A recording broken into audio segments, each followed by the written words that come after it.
Hello children, welcome to the science online class. Okay, in the previous video we are in the lesson sound, and in the last class we have seen about how sound is produced. Vibration is the main cause of sound. Okay, vibration produces the sound, and also sound produced by humans. Okay, we have seen in the last class. Now the same lesson, next topic, sound needs a medium for propagation. Okay, without any medium sound cannot travel. Okay, sound is traveling from one place to another, so only we are able to hear. Somebody is talking, we are able to hear.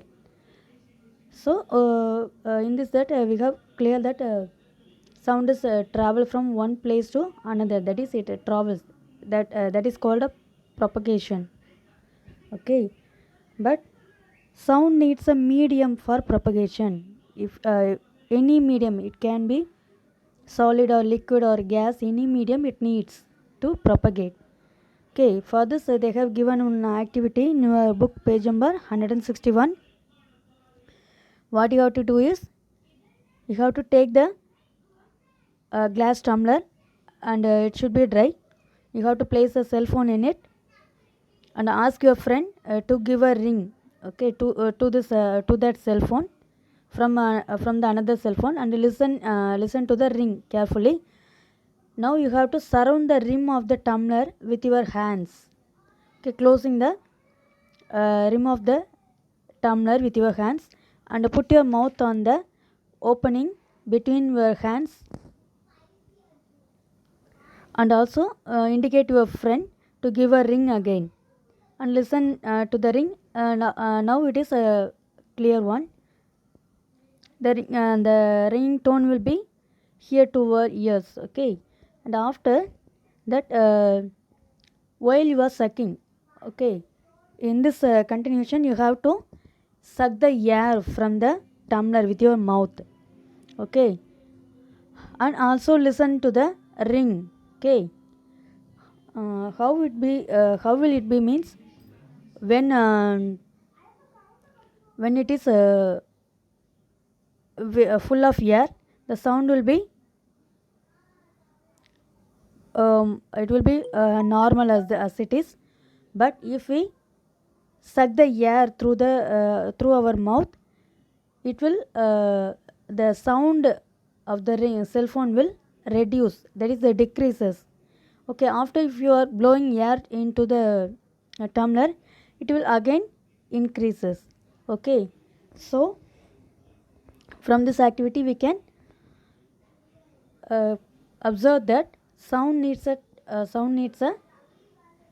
medium to propagate. Okay, when it is full of air, the volume will be greater, and if we suck the air, the air will be coming out of the tumbler, and so the sound of the ringtone is lesser. Okay, so if we suck the air fully from the tumbler, means that if we let the tumbler into vacuum, okay, if we create the vacuum into the tumbler, we won't any sound from the cell phone.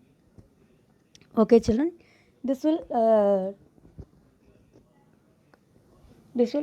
tells us that is sound needs a medium to travel. Okay children, next one, they have given another activity in 13.8. Take a bucket or a bathtub, and you have to fill with a clean water. Take a small bell in one hand and shake the bell inside the water. Okay, and you have to keep your ear on the surface of the water, and you have to shake the bell, and you can hear the sound of the bell. Okay, this is to indicate that sound will travel through liquids also. Sound will travel through liquids. Okay, the next one,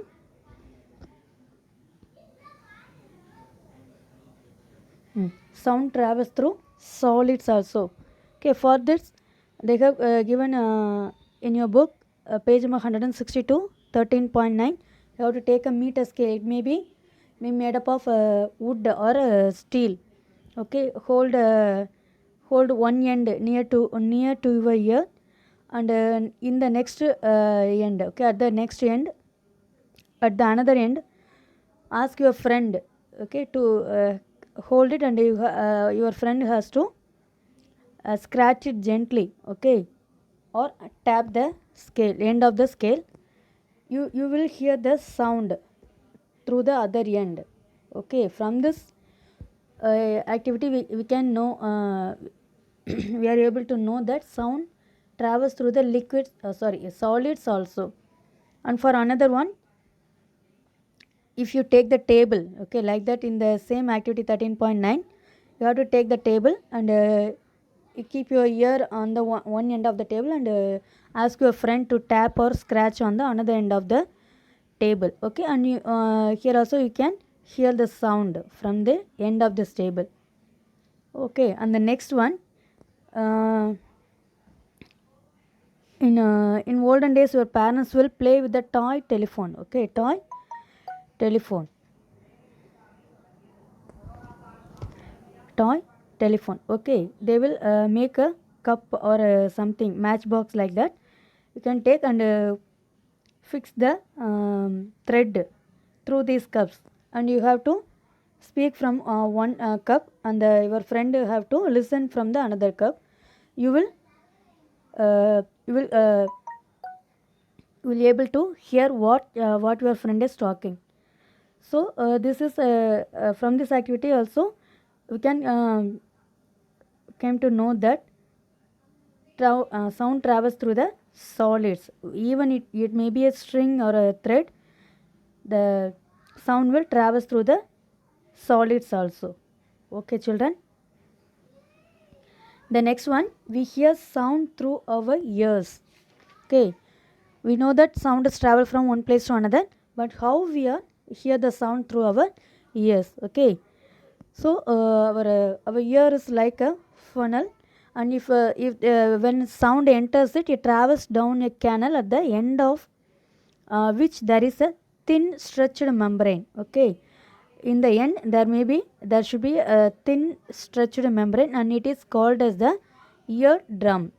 Okay, it performs an important function, that is, it will collect the sound, and it will pass it to our ears. Okay.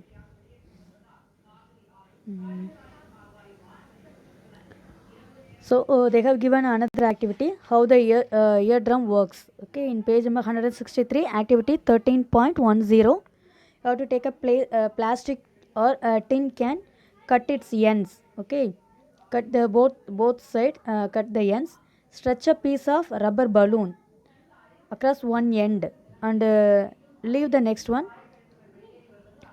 and close it with the rubber band. And in the next one, you have to keep it unclosed. Okay, keep it unclosed, and you have to put some grains. Okay, it may be rice or wheat. You have to keep it put it on the rubber balloon, and you have to yeah, on the other from the other end you have to say something, say some words or singing. You can do that, and listen the observe the membrane, that is a balloon. The grains in that balloon, and the stretched balloon, will start to jump up and down. Okay, this is because we are producing the sound, we are producing some sound. It will go into the it will go in the form of vibrations, and also the balloon, the stretched balloon, will start to vibrate. So only the grains above the balloon will start to jump. Okay, this is how the eardrum works. Okay, if we hear some sound, the sound will produce that eardrums in our ears, and that and the eardrum also started to vibrate, and it will pass the sound to the inner part of the ears. Okay, this is how we are hearing the sounds. Okay, children. The next one, The important one is the amplitude, time period, and frequency of a vibration. All these terms, to know these terms, I will fetch a video here. Carefully watch that video. Okay, watch this video, children. Hello students, my name is Sumit Mehta. So today in this lecture we will discuss about amplitude, time period and frequency of a vibration. Okay, in my previous lecture I have told you about the to and fro motion of an object is called vibration. Let me write it again. The to and fro motion of an object is known as vibration, and this motion is also called as oscillatory motion.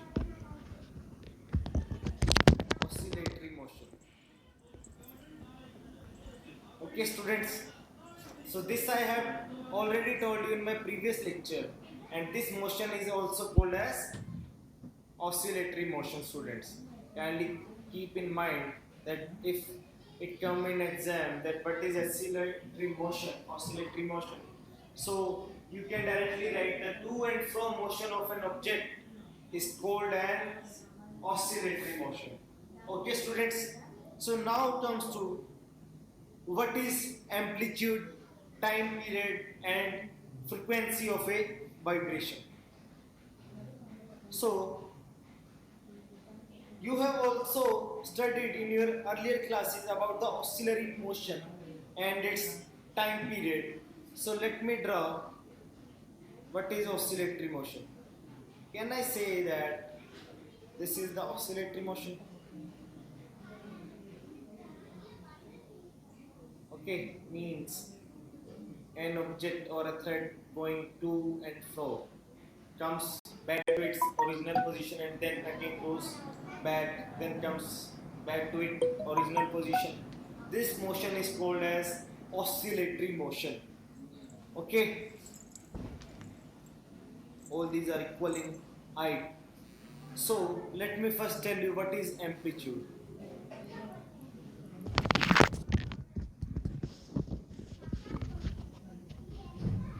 So student, the height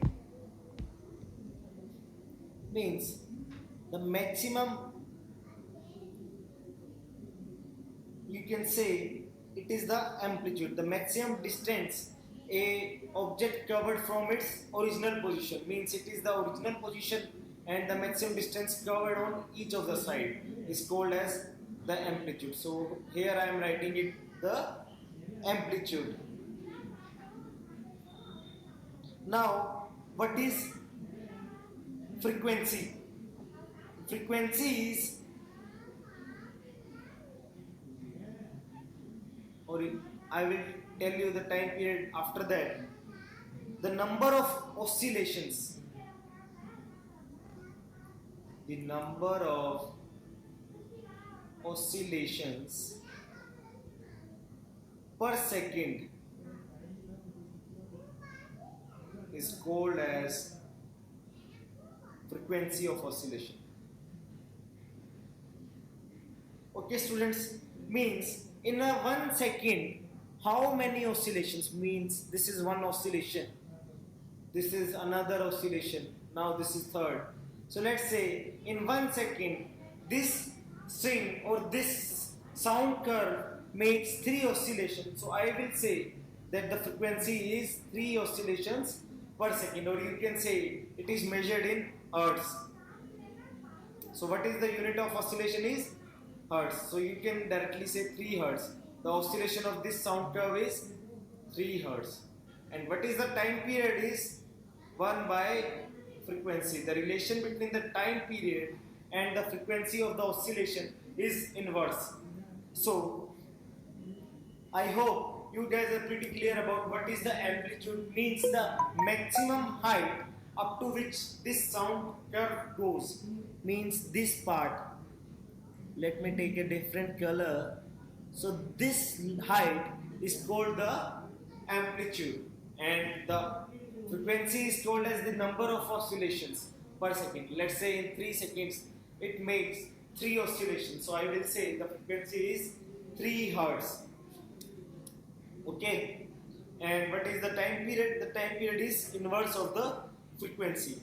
So I hope students you are pretty clear about what is frequency, time period and amplitude of simple oscillation, or you can say vibration. Okay, children, that's all. Read the lesson thoroughly. We will meet in the next video or direct class. Thank you, children.